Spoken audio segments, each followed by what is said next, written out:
सागर हे बघ light bill. आता मला कविता वहिनींना बोलावंच लागेल.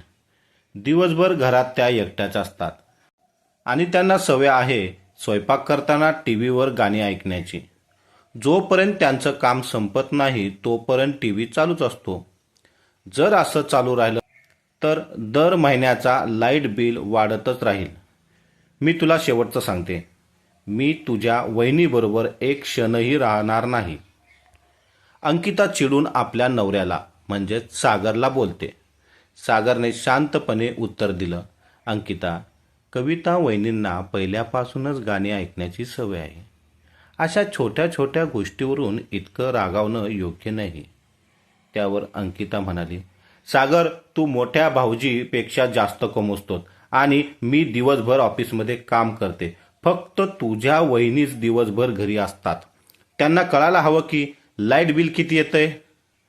तेव्हा सागर थोडासा वैतागून म्हणाला, अंकिता, आज रविवार आहे, सुट्टीचा दिवस आहे आणि मला खूप झोप येत आहे. रोज ऑफिसला जातो, निदान आज तरी मला आरामात झोपू दे. असं म्हणून सागर त्याच्या खोलीत झोपायला गेला. अंकिता मुलांचे अभ्यास घेण्यासाठी बसली. रोजच्या धावपळीमुळे तिला फक्त रविवारीच मुलांचा अभ्यास घेता येत होता. अंकिता आणि तिची जाऊबाई कविता एकत्र कुटुंबात राहत होत्या.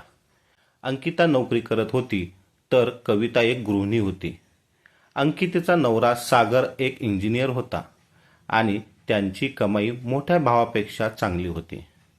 आकाश त्याचा मोठा भाऊ होता. एक कंपनीत नोकरी करत होता, पण सागरसारखं शिक्षण नसल्यामुळे त्याचा पगार कमी होता. वडिलांच्या अकस्मात मृत्यूनंतर घरातली सगळी जबाबदारी आकाशवर आली. त्यामुळे त्याला शिक्षण सोडून नोकरी करावी लागली. वडिलांच्या मृत्यूनंतर आईची तब्येत खूप खालावली होती आणि आकाशने तिच्या उपचारासाठी कोणतीच कसर सोडली नाही. तरीही तो तिचा जीव वाचवू शकला नाही. आई गेल्यानंतर दोन्ही भाऊ एकटेच उरले. कसंबसं 2 वेळाचं जेवण मॅनेज करत होते.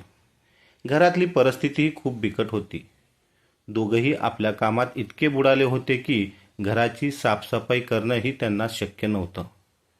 आकाशचं लग्न कविताशी झाल्यावर घरात परत आनंद आणि शांती आली. कविताने आपल्या नवऱ्याला आणि दिराला प्रेमानं गरम गरम जेवण दिलं आणि त्यांचा संसाराचा चाक परत सुरळीत चालू केलं. कविता लग्न होऊन घरात येण्याआधी घरची स्थिती फारशी व्यवस्थित नसायची. कपडे सुद्धा धुतलेले नसत आणि प्रेस तर दूरचीच गोष्ट. पण कविता आल्यावर हे सगळं बदललं.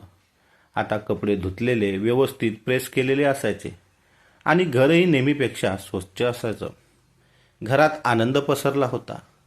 आकाश आणि कविताच्या 2 मुलांनी तर या आनंदात भर घातली होती. काही वर्षांनी आकाशचा धाकटा भाऊ सागरचं लग्न अंकिताशी झालं.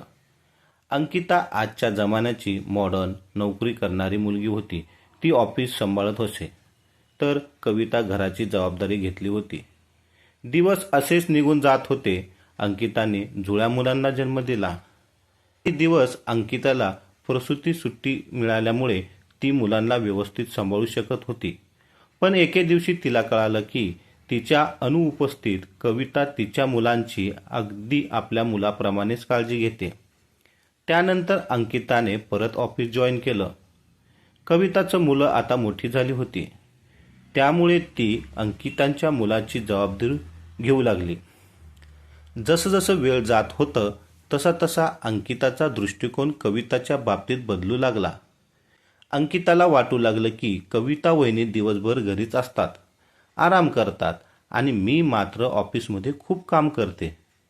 कधी लाईट बिल, कधी राशन, तर कधी पाण्याचं बिल, सगळं तिच्या नजरेत खटकू लागलं होतं. दुसऱ्या दिवशी अंकिता उशिरा उठली. स्वयंपाकघरात येऊन पाहिलं तर नाश्ता आणि जेवण दोन्ही तयार होतं. सर्वांसमोर ती कविताचा नेहमी मान ठेवत असे. त्यामुळे अंकिता हलूच म्हणाली, वहिनी, काल मुलांचा अभ्यास घेत होते म्हणून सकाळी उशीर झाला उठायला. कविता हसून म्हणाली, अगं काही हरकत नाही ग, तू पटकन तयार हो, तुला ऑफिसला जायचंय. आणि मुलं उठली का? नाही तर त्यांना शाळेत उशीर होईल. अंकिता म्हणाली, हो वहिनी, मी उठते, पण किचनमध्ये काही हवं असेल तर मला सांगा. मी मुलांना त्यांच्या काकासोबत शाळेला पाठवेन. तसंही सागर भाऊजी आणि तुझ्या ऑफिसची वेळ एकच असते. अंकिताने मुलांना उठवलं, कविताने त्यांना नाश्ता दिला आणि आकाशसोबत शाळेत पाठवलं. नंतर अंकिता आणि सागरही ऑफिससाठी बाहेर पडले. अंकिता आज ऑफिसमधून लवकर घरी आली. घरी येऊन पाहिलं तर कविता वहिनी तिच्या मुलांचा अभ्यास घेत होती. अंकिता प्रचंड थकलेली होती, त्यामुळे ती आपल्या खोलीत जाऊन झोपली. थोड्या वेळाने मुलं खोलीत आली तेव्हा अंकिताने विचारलं, बाळांनो, तुम्ही आज कविता काकूकडून अभ्यास का करत होता? ट्युशनला का नाही गेला? मुलगी दिव्या म्हणाली, आई, ट्युशन तर खूप दिवसापूर्वीच बंद झालंय. ट्युशनची टीचर गावी गेली आहे. आम्हाला किती दिवसापासून काकी शिकवते. हे ऐकून पल्लवी म्हणाली, हो बाळा, तुझी काकी दिवसभर घरीच असते ना, तिला दुसरं काय काम आहे? मी मात्र दिवसभर ऑफिसमध्ये राबते आणि खूप थकते. हे बोलून अंकिता विचार करू लागली की माझ्याजवळ पैसा आहे म्हणूनच माझी जाऊबाई माझ्या मुलाचं इतकं काम करते. तिला कळतंय की मी नोकरी सोडली तर हे घर कसं चालेल. शेवटी मीच तर पैसे कमवते, त्यातून घर चालतं. सकाळी पल्लवी उठली तेव्हा पाहिलं की प्रकाश भाऊजी भरपूर राशन सामान घेऊन आले. अंकिताने आश्चर्याने विचारलं, भाऊजी, एवढं खाण्यापिण्याचं सामान? आकाश म्हणाला, हो अंकिता, आमच्या कंपनीकडून हे सामान कमी किमतीत मिळालंय, कारण ते 2 महिन्यात एक्सपायर होणार आहे. आपलं कुटुंब मोठं आहे, त्यामुळे हे सगळं सामान संपायला वेळ लागणार नाही. हे ऐकून अंकिता मनाशी विचार करू लागली, चला, यावेळी राशन तरी स्वस्तात मिळालं. स्वयंपाकघरात गेल्यानंतर तिने पाहिलं की रात्रीचे जेवण तयार होते. ती म्हणाली, कविता वहिनी, मुलांची ट्युशन टीचर गावी गेली आहे हे मला अजिबात माहीत नव्हतं. कविता म्हणाली, अंकिता, मी मुलांना शिकवत होते त्यामुळे ते लक्षात आलं नाही. पुढच्या महिन्यात लाईट बिल पुन्हा जास्त आलंय. अंकिताचं धैर्य तुटलं. तिने सागरवर ओरडायला सुरुवात केली. सागरने काही न बोलता अंगावर ब्लँकेट घेऊन झोपला, कारण अंकिताचा राग 7व्या आसमानावर गेला होता. अंकिता सागरला, आकाशदादाला आणि कविता वहिनी यावर तक्रार सुरू करू लागली. भाऊजी जास्त कमवत नाही आणि कविता वहिनी पैसे उधळत असतात. हे सगळं ऐकायला सागरला अजिबात आवडत नव्हतं. अंकिता वैतागून आपल्या खोलीत जाऊन बसलीत. एवढ्यात कविता खोलीत आली आणि म्हणाली, आकाश भाऊजी हॉलमध्ये असे झोपले होते आणि लाईट, पंखा, टीव्ही सगळं चालू होतं. मी आत्ताच बंद करून आले. अंकिता फक्त या क्षणाची वाट पाहत होती. कधी कविता वहिनी काही बोलेल आणि मी तिला उलट बोलू शकेल. अंकिता पटकन म्हणाली, वहिनी, मी आणि माझा नवरा दोघंही कमवतो. आम्हाला हक्क आहे. आम्ही कितीही खर्च करू.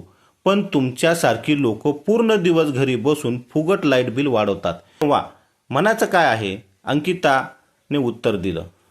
कविता वहिनी, तुम्ही दिवसभर टीव्ही लावून गाणे ऐकत असतात, त्यामुळे हे लाईट बिल एवढं येतंय. कविता शांतपणे म्हणाली, सकाळी घरात कोणीच नसतं. सगळी मुलं कॉलेज, शाळा, क्लासला गेलेली असतात. तुम्ही सगळे ऑफिसला जातात आणि मी एकटी घरात बोर होते. फक्त 2 तास काम करत असताना मी गाणे ऐकते, ते तुम्हाला दिसलं. पण मी दिवसभर घरातली कामं करते, हे तुम्हाला दिसलं नाही. माझं गाणे ऐकत तुम्हाला इतकं खटकल असं मी कधीही विचार केला नव्हता. तुझ्या नजरेत ही गोष्ट आली हे मला माहीत नव्हतं. अंकिता, हे मला माहीत नव्हतं. अंकिता हे ऐकून अंकिता म्हणाली, तुम्ही नेहमीच घरातील कामं केली आहेत, कारण तुम्हाला फक्त तेवढंच येतं. पण आम्ही जॉब करणाऱ्या बायका, आम्ही घर सांभाळतो आणि ऑफिसही. आता मला तुमच्यासोबत राहायचं नाही. तुम्हा लोकांना वेगळे राहिल्यावरच कळेल. मी बघते भाऊजी कसं एकटे घर चालवतात. कविता अंकिताकडून असं काही ऐकण्याची अजिबात अपेक्षा नव्हती. आज कविताचं मन खूप दुखलं होतं. अंकिता पुन्हा म्हणाली, वहिनी, तुम्ही वरच्या खोलीत शिफ्ट व्हा, नाही तर मी माझं सामान घेऊन तिथं जाईल. जो वर राहील तो वरच्या घरात स्वयंपाक बनवेल आणि खाली त्याचा काहीच हक्क नसेल. कविता शांत म्हणत होती, अंकिता, मी माझं सामान घेऊन वरच्या खोलीत शिफ्ट होते. तुम्ही दोघं जास्त कमवता, त्यामुळे तुम्हाला खालील जागा मुबारक. आकाशने हे सर्व ऐकून थांबत म्हणाला, अंकिता, एवढ्या छोट्या गोष्टीवरून घरचं विभाजन करायचे योग्य नाही. आम्ही दोघे भाऊ लहानपणापासून एकत्र राहिलो आहोत. पण अंकिता तावातावाने म्हणाले, भाऊजी, मला माहीत आहे तुम्ही विभाजन का टाळताय. तुम्ही एकटे घर कसं चालवता हे तुम्हालाही माहीत आहे. तुमची कमाई किती आहे हे सगळ्यांनाच माहीत आहे. आम्हा दोघांना किती दिवस निचोडत राहणार. आमच्या पैशावर तुम्ही आणि वहिनी किती वर्ष टिकून आहात. पण आता बस. हे ऐकून आकाश आणि कविता खटू लागलं. कुटुंब एकत्र होतं ते आता 2 भागांमध्ये विभाजन केलं. सागर आपल्या पत्नीच्या रागापुढे हतबल होता. दोन्ही कुटुंबांनी एकमेकांचा चेहरा न पाहण्याची शपथ घेतली. अंकिताने सागरला सांगितलं, आपल्या पैशामुळे तुमचा भाऊ आणि वहिनी इतकी वर्ष आपल्यासोबत राहिली, पण आता ते संपलं. दुसऱ्या दिवशी अंकिता ऑफिससाठी तयार होऊ लागली, कारण आता घरकाम, मुलं आणि ऑफिस सगळी जबाबदारी तिच्या एकटीच्या डोक्यावर होती. ती काही व्यवस्थित सांभाळू शकत नव्हती. मुलं नेहमी शाळेतून सुट्टी घेत होती आणि तिला वेळेवर स्वयंपाक करायला देखील जमत नव्हतं. टिफिन तयार करायचे तर राहूनच जायचे. यापूर्वी जेव्हा अंकिता ऑफिसमधून उशिरा येत असे, तिला स्वयंपाक करायला वेळ मिळत नसे. म्हणून त्यांनी काही दिवस बाहेरचं जेवण घेतलं. बाहेरचं जेवण खाऊन सगळे घरात आजारी पडले. त्यामुळे काही दिवसात अंकिताने घरात कुक आणि मुलांना सांभाळण्यासाठी एक आया ठेवली.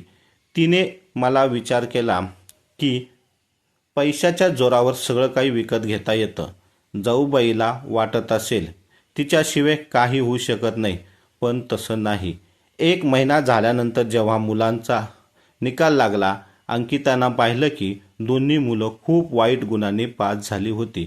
अंकिता मुलांवर ओरडू लागली. तेव्हा मुलं म्हणाली, आई, आधी काकी आम्हाला शिकवत होती म्हणून आम्ही चांगले मार्क्स मिळवायचो. अंकिता म्हणाली, काळजी करू नका, उद्यापासून मी तुमच्यासाठी बेस्ट ट्युशन टीचर लावते. पैशानं सगळं काही मिळतं. दुसरीकडे कविताला शिवणकाम येत होतं आणि ती मोकळी असायची, म्हणून तिने घरात कपडे शिवायचं काम चालू केलं आणि तिचा व्यवसाय हळूहळू चालायला लागला. आज अंकिताच्या मुलांना सकाळपासून उलट्या होत होत्या. डॉक्टरांकडे नेल्यानंतर कळालं की मुलांच्या शिळ्या अन्नाने विषबाधा झाली आहे. अंकिताने घरी आल्यावर पाहिलं की यावेळी लाईट बिल खूप जास्त आलं होतं. तिला काहीच समजत नव्हतं. तेवढ्यात तिची मुलगी म्हणाली, आई, जी मेड आमच्यासाठी ठेवली आहे इथे ताजे जेवण जेवते आणि आम्हाला तिच्या घरून आणलेल्या शिळं जेवण देते. तिचा मुलगा म्हणाला, आई, ती मेड दिवसभर इथे बसून TV बघते आणि आमच्याकडे अजिबात लक्ष देत नाही. हे ऐकून अंकिताला राग आला. ती मेडला म्हणाली, माझ्या मुलांना शिळं जेवण देत होती आणि दिवसभर TV बघत होती. तिने लगेच मेडला कामावरून काढून टाकलं. अंकितेच्या डोळ्यातून अश्रू ओघळायला लागले. ती सागरला म्हणाली, मी वहिनीला किती चुकीचे समजले. त्यांना नेहमी कमी लेखलं कारण त्या गृहिणी होत्या. पण आज मला कळालं की एक गृहिणी घर कसं छान सांभाळते.